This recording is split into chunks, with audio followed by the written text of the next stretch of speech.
geldiniz. Yaşınız. Rahmet eylesin. Teşekkür ederim. Hoş bulduk. Salam aleyküm. Yaşınız. Hoş bulduk. Ticaretimiz.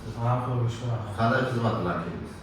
Men sizga minnatdorchilik bildirish uchun keldim. Mana yaxshi xushxabar, alhamdulillah. Hamma uchun. Sizga bo'lsa 1 yil oldin keldim o'sha yerda limfa tugunlari Shishgan. Shishgan edi. Qayerda edi? Shu bo'yinga shishgan edi. Bo'yinimda Qancha kattalikda edi? shu tuxumdayin bor edi. Tuxumday bor edi. Shunga davo qildingiz. Dori bergan.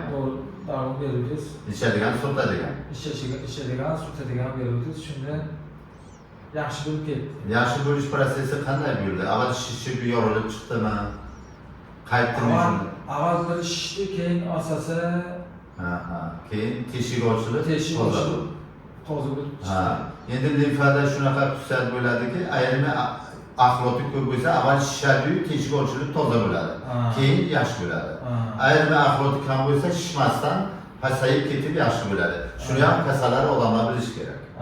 Muhimi xushxabar, mana sog'ayibsiz, minnatdorchilikka kelibsiz. Sizga ham katta rahmat. Chunki hamma ham kelib buncha yo'ldan minnatdorchilik qilmaydi. Salomat bo'ling. Rahmat.